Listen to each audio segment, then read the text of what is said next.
It may seem strange to start an NT1100 video on an Africa Twin, but there is a reason for that. Now, I haven't done anything on the NT1100 since riding it at the launch, so I want to experience what that bike is like on UK roads. I only got to ride it on a nice sunny launch overseas. But the reason I'm starting on this bike is because there are obviously some similarities. Now, this is the bike that I ride the most. Absolutely love this bike, but I have to admit that I don't go off-road that often. So the question I wanted to set myself is, actually, would the NT1100 be all that I would need?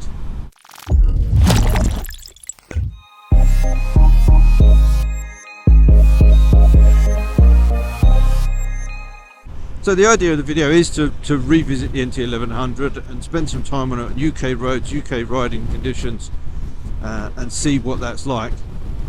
It's not really going to be a comparison to the Africa Twin, because despite the engine and everything else, they are quite different beasts. But I'd be interested to see how I get on with that, and whether that could be a bike that I would pick to use all of the time. Because I love the engine, I really do like the engine on this. This is a much better looking bike. It's got more road presence. Arguably, it's a little bit more practical. But as an example, today I'm riding up to Corby to drop this off and pick up the Honda. I'm then riding from there to Boston in Lincolnshire for a meeting, and then I'm going to ride home again. So it's going to be about 300 miles all in all. So I do hope you find the video interesting. It will obviously be about the NT1100, but there'll also be an element of an internal struggle within my head as to whether actually, really, is that all I need when I predominantly ride on the road, and that arguably is going to be a better bike to ride on the road. We'll find out. And on this rather nondescript industrial estate in Corby, I have made the switch. So the Africa Twin has been safely dropped off, the NT1100 is here, and it's always odd when you jump on these because it feels the same, but it feels very different.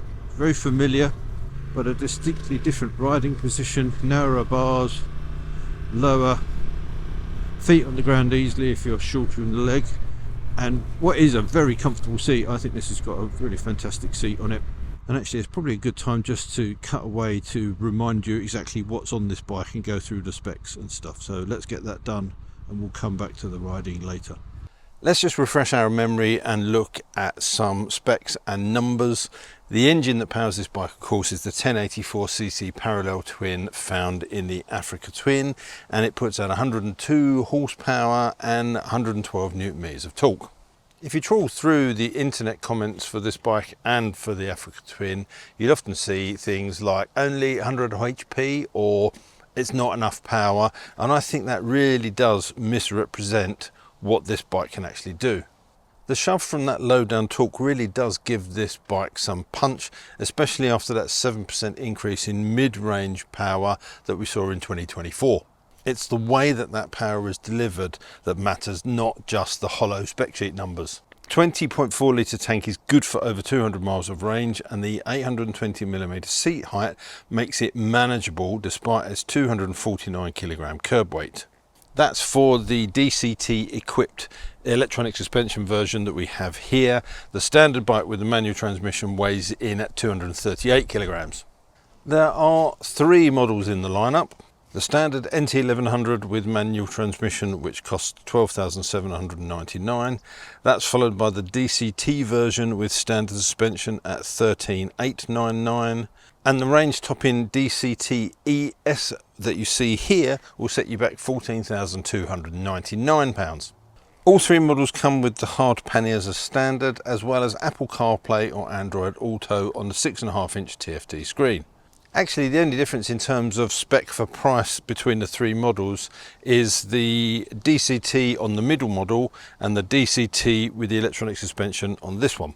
Cruise control, heated grips, a power socket and an adjustable screen are standard across all of the models. This range structure makes a logical choice for buyers. If you're not interested in DCT, then the manual model is obviously for you. Then if you do opt for the DCT, you just have to decide whether you want it with standard suspension or the electronic suspension. And personally, I think for the extra spend to jump up to that model, then the ES is definitely worth it. There is, however, a drawback. If you want the manual gearbox and electronic suspension, then there is no bike in the range that covers that off. Having said that, 65% of these bikes that have been sold with the DCT gearbox, and that percentage seems to be creeping up year on year. So you can see why Honda have gone down that route, but it's a little disappointing that you can't completely mix and match in the range. For 2025, you have 3 colours to choose from: gunmetal black metallic, matte warm ash metallic, and this pearl hawk's-eye blue, which is my particular favourite. When the NT1100 was originally launched, you could say it had a bit of a mixed response.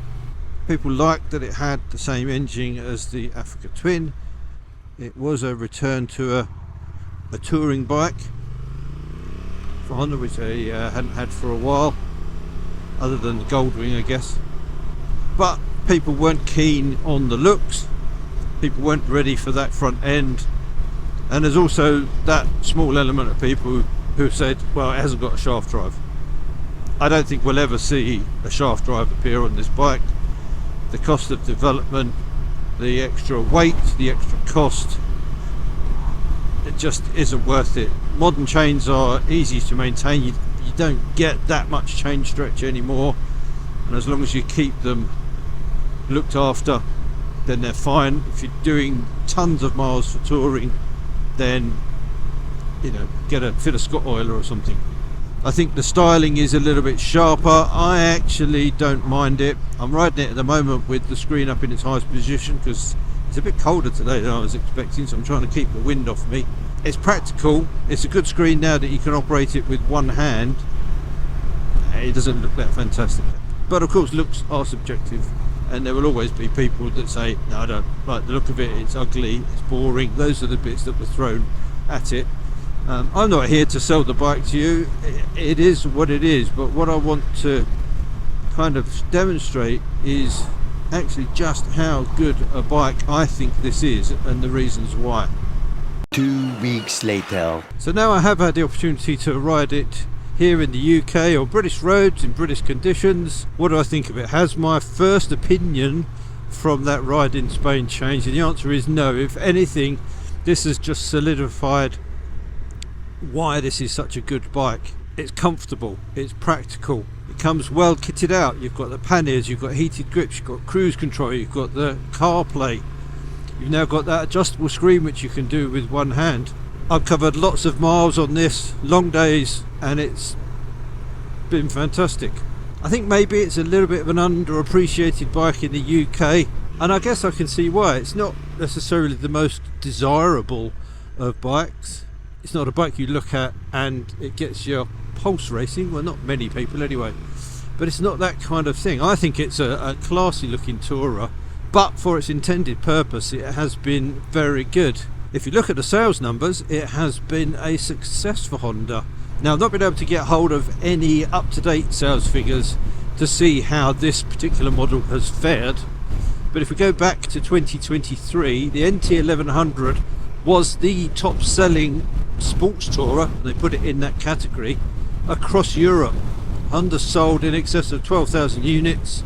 When you bear in mind that would be the previous iteration of this bike, so it hasn't had the revised styling, it hasn't got that easily adjustable screen, it doesn't have the IMU which links into the DCT and the cornering traction control and all of that business, and it also doesn't have that little spike of power in the middle that came in 2024.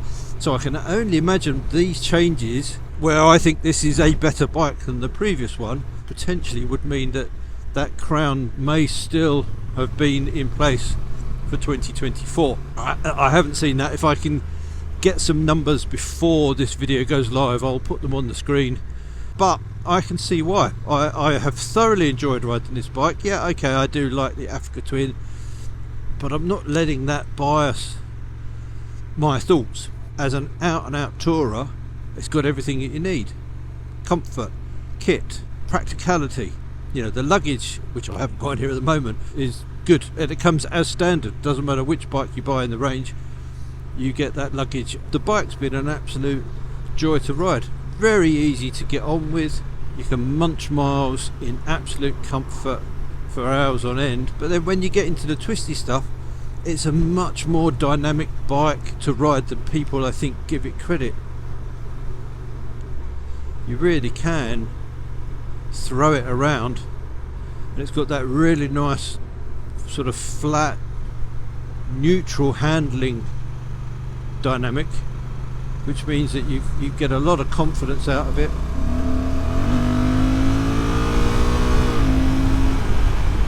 And for people that say 100 horsepower is not enough, you're just wrong. This bike proves that with the 102 or 101 horsepower that it's got, but that 112 newton meters of torque, there's plenty of low down torque to push you, so overtakes are easy. If you're two up with luggage, you've got plenty of torque to pull you uphill. So there's not much more I can add, I don't think. I've already gone through what I think about the bike. I think the spec's good, the pricing is good as well. Even if you buy the very top end bike, which I don't think you're going to want to put anything extra on this, at $14,299, it's very competitive against what else is out there in the marketplace. So I'm going to continue to ride as much as I can here before that rain comes back again. It's been absolutely torrential in periods today, and I'll hand you back to me to wrap up. If you are in the market for a tourer, then I think this is definitely a bike that you need to get out and test ride. To finish off, let's go back to that question that I posed to myself at the beginning, which is the NT1100 all I actually really need as opposed to the Africa Twin? And I guess the answer to that from my head is probably, yeah, I think it is. But my heart tells me a different story, and quite often when I'm out riding, I still look down that gravel track or that lumpy, bumpy, grass-covered road and say, I wonder where that goes. And for that, you can't beat the Africa Twin. So whilst I won't say never, right now,